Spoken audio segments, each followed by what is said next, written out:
Successive UK governments trying to mainly placate to the far right have thought that they've had a problem. How do you stop people seeking asylum without admitting that that's what you're doing? And their solution has been to make it impossible to seek asylum legally and then criminalize those who try anyway. The Border Security Bill, which has just been released, takes this to the next new level. It expands powers to criminalize not just those who have been crossing the channel, but anyone who assists them, even indirectly. And it's nuts because now not only are migrants criminalized, but the government is saying that they're terrorists as well. So today on this episode of Decolonial Dispatch, we're exploring how this isn't about security, it's about manufacturing criminality, and worse still, how they're now using counter-terrorism legislation against migrants. So stay tuned.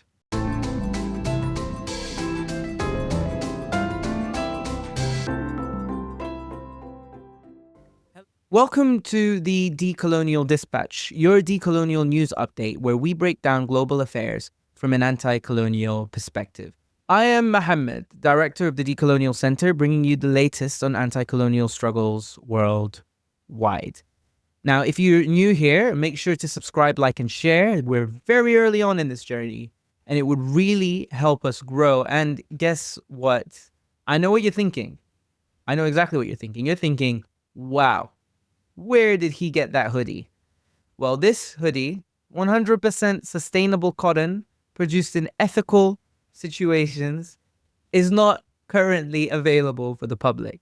But if you like it, let us know, because most importantly, this is a prototype for DC merch, and it's really, really nice. So if you like it, let us know, write in the comments, and then we will be testing out and figuring out if people really like it, so that if they do, then we could probably go ahead and start selling it. And this has been brought to you by the Decolonial Center, and we believe in the power of political education for our liberation. Now, imagine this. You've crossed the English Channel in a small boat, risking your life to reach safety. Then you fled violence, persecution, and torture. Most likely, the UK had some kind of hand in that violence. And you arrive on UK shores, traumatized but hopeful, because you've made the journey and you've at least survived it. Then, without warning, the first thing you see, border officials come running, treating you like a criminal terrorist, demand your phone, your tablet, your laptop, every single digital extension of your identity. Then, in front of you, they scroll through your photos, read your private messages, examine your search history. Every digital trace of your existence now belongs to them. This isn't dystopian fiction. This is the reality created by clauses 23 and 26 of the Border Security Bill. The UK government has granted itself unprecedented authority to conduct what can only be described as digital strip searches on people seeking safety.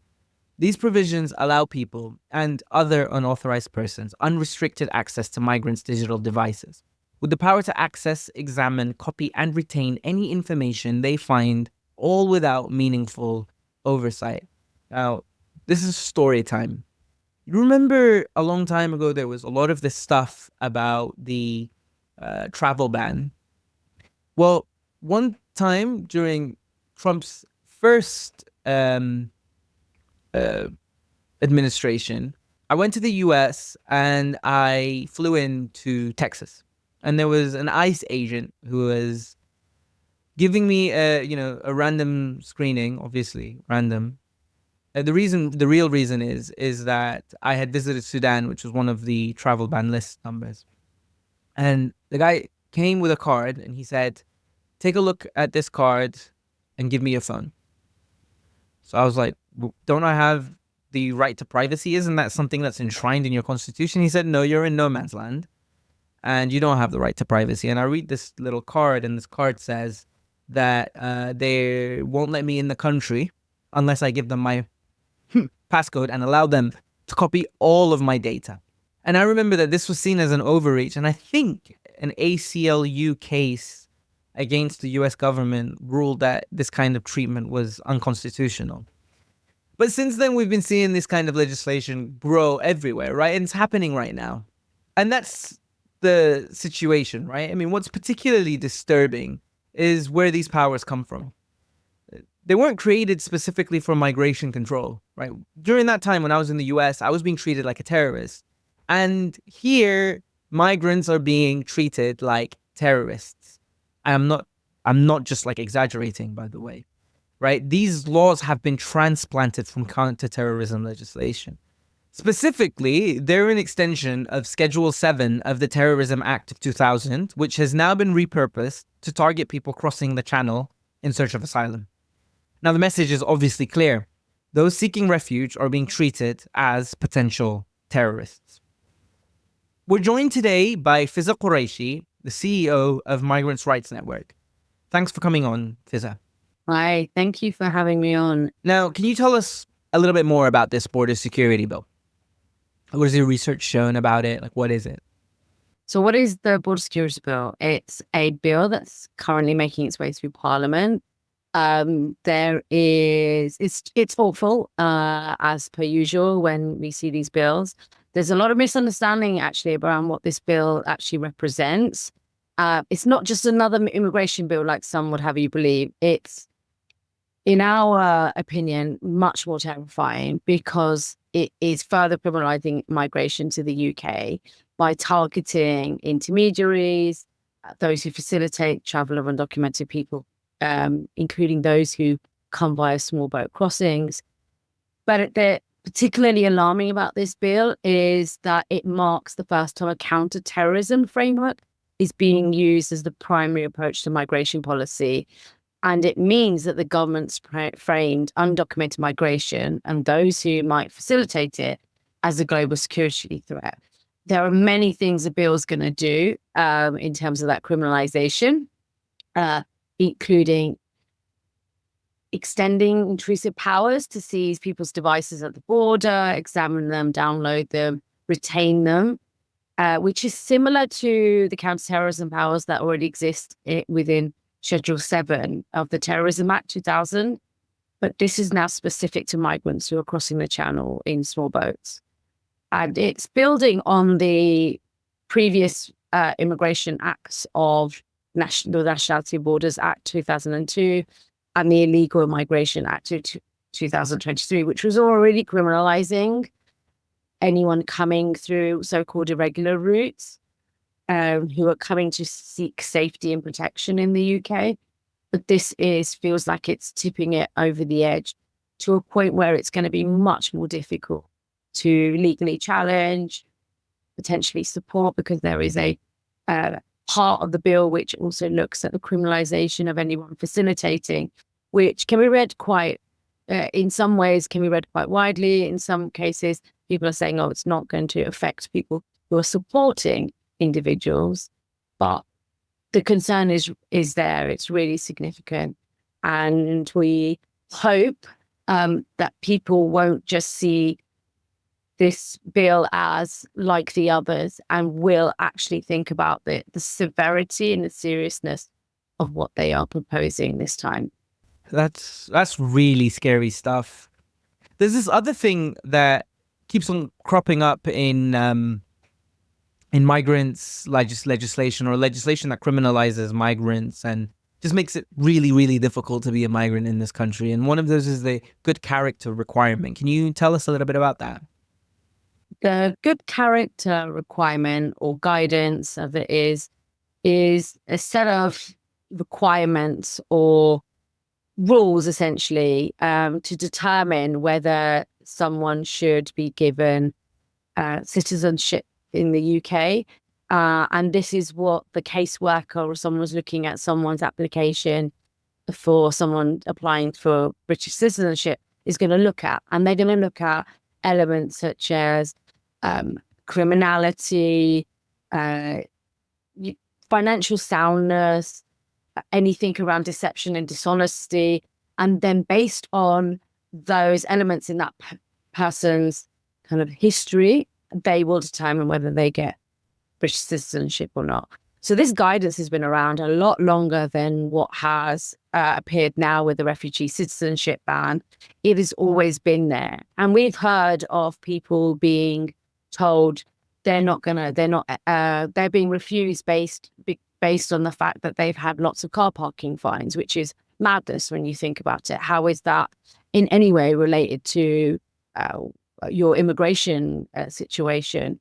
But they are finding new and different ways to deny people the right to settle properly in the UK, to have their rights met in terms of having a citizenship. And this is really concerning because as they find new and interesting and innovative ways to deny, it's much, much more, it has a really significant impact on people. And it just means that more people end up going to the courts to challenge it. And it's a burden for everyone, mentally particularly, but also financially, when you're having to try and challenge these awful decisions that are being made. I wonder how many politicians even have good character in the first place, but I digress. You guys have written a hostile office report, and you've talked about how some of the legislation that's being done by the UK has links with colonialism. Can you tell us a little bit more about that? Essentially, the UK starts to, or I should say the governments, start to become more and more creative with how they can prevent people from coming to the UK, or once they get here, making sure that they don't think they cannot make the UK their home. So that's through criminalisation, that's through preventing the transfer of citizenship from parents to children as an automatic right. There's lots of ways that over the centuries we've seen the hostile office really think about how it can exclude, how it can ensure that Black and brown people particularly are basically told you're not welcome here. And we're putting up these rules in place to demonstrate how unwelcome you are. And then if you do manage to get here and you decide that the UK is going to be your future home, we're going to make it extremely difficult for you to, by putting all these hurdles in place, whether it's, having to have the right amount of money to pay for the fees, which are extortionate and the highest, I think, globally, all the way through to you've got to go through all these hoops. So if you've come here on a work visa, you're now going to have to pay for indefinitely to remain. And if you want to get to citizenship, then you're going to have to take a life in the test and you're going to have to pass an English test. There's so many things that are being put in the way. And for refugees now, it's got extremely concerning and just terrifying as to the fact that the UK is trying to circumvent what it's written in law, which is it's meant to offer safety and protection for someone who is trying to come here for refugee protection. It is finding every trick in the book, I guess, to criminalize these people and then basically say, well, if they're criminals, therefore they are not deserving of these rights of refugee protection. And that's why you can see with the way that they brought in the Illegal Migration Act, the Nationality and Borders Act, and now the Border Security Bill. And then on top of it, here's something else, which is the Refugee Citizenship Ban, which is a clear indicator as a refugee, if you're a certain type of refugee, I should say, a refugee from the global majority, you are not welcome here for refugee protection. And that's really disappointing. Not that the UK has had this proud history of welcoming refugees. You can see previous legal frameworks, legislation, which is all about kind of how can we keep out Jewish refugees, for example, in the past. But it is disappointing that we are in this modern day world where we're meant to be much more about embracing people and welcoming people to wherever they end up. We are now starting to have an ongoing battle, and this time they've picked refugees as their target and scapegoat. Thanks for joining us, Fizza, and giving us a crash course on the dystopia that we're living in right now. Now, this bill is an unprecedented escalation of the counter-terror framework that's more increasingly being used as the foundation for immigration policy, and it grants sweeping surveillance and policing powers to the Home Office and the police. The government has framed undocumented immigration as a global security threat. But migrant right campaigners warn that such a narrative dangerously conflates migration with criminality and justifies extreme violence against migrant communities in Britain. And what exact legitimate purpose is even served by rifling through the digital lives of already vulnerable people fleeing persecution? Is surveillance being used as some kind of form of punishment for being born in the wrong country? And is dehumanization some kind of deterrent, according to the logic of this government? And worse still is that solidarity is still being criminalized.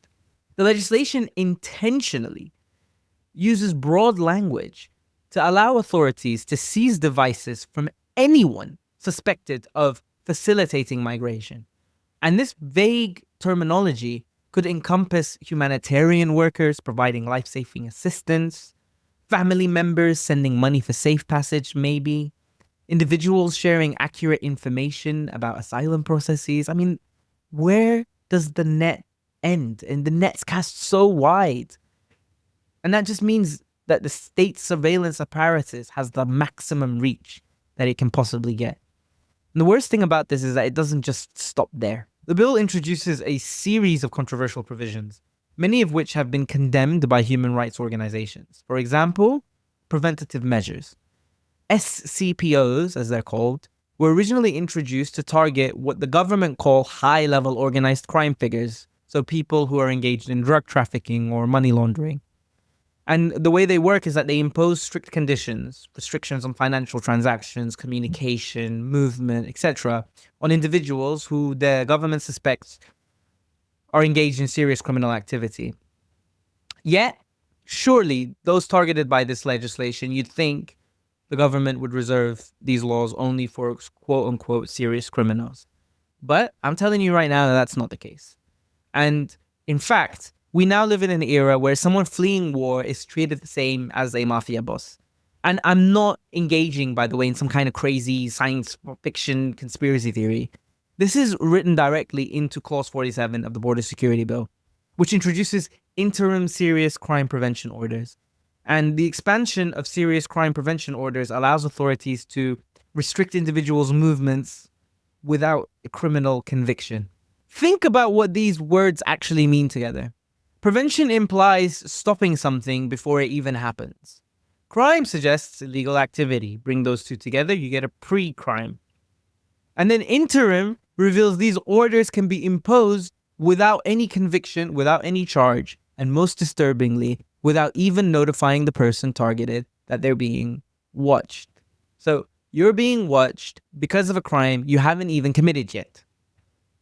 And that's what SCPOs mean. And they represent a startling expansion of state power regardless of who they're targeting. They can restrict where you live, where you work, who you talk to, and how you move through the world. And all that without you ever even knowing about it or being charged with an offense. Your entire life can be dismantled based on mere suspicion. If you've watched the movie Minority Report, that's exactly what it was about. The movie starring Tom Cruise. And this is not new to people who have faced the experience of colonialism. It's a colonial mentality. Throughout history, colonial powers have granted themselves the extraordinary right to control and restrict the movements and associations of those deemed undesirable without the burden of proving wrongdoing. I mean, this is exactly what they did to anti-apartheid activists. This is exactly what they did to activists who were agitating for independence in the colonies. And so what we're seeing right now is that being brought to the shores, but targeting the same racialized people in the 21st century. And the state doesn't even need evidence to control your life, just the suspicion. You just have to be suspicious to the state, and the state decides to control your life. And the Border Security Bill doesn't just stop at targeting migrants. It extends its reach to criminalize the very act of human solidarity. Anyone providing food, shelter, information, or even transportation to migrants can be labeled a facilitator of immigration crime. And this is vague for a reason. It's not by accident. It's by design. When the boundaries between humanitarian assistance and criminal activity are so blurred, the point is to enforce fear. But what's actually going on here?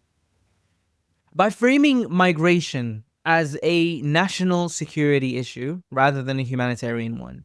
The government tries to transform both migrants and their supporters into criminals by legislative decree, not by their actions.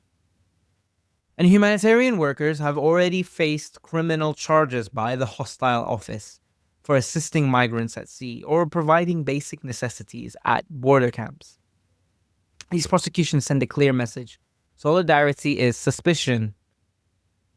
Compassion is criminal. And yes, this is also about institutional racism.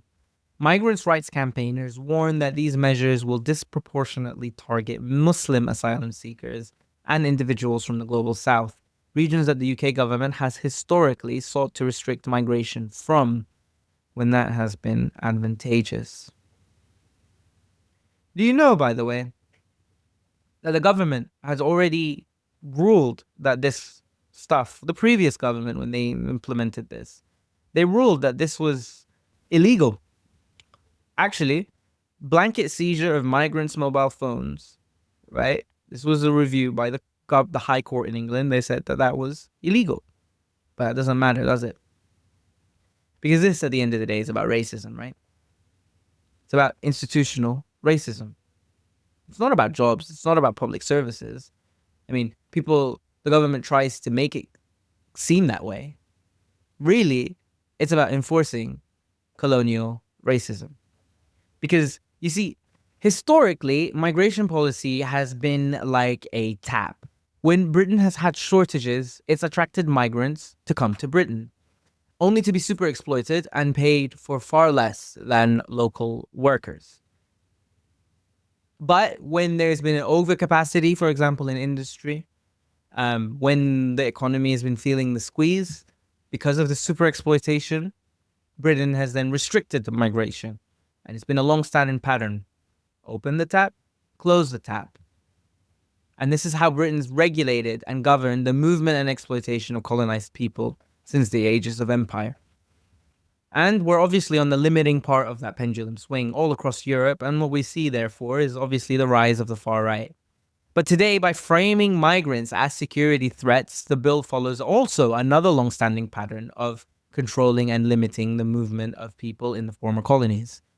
These are like the restrictive measures imposed during the British Empire, where migration was tightly regulated to serve economic and political interests. Migrant rights campaigners argue that this bill continues that legacy by reinforcing borders as a tool of racial and geopolitical control rather than humanitarian protection.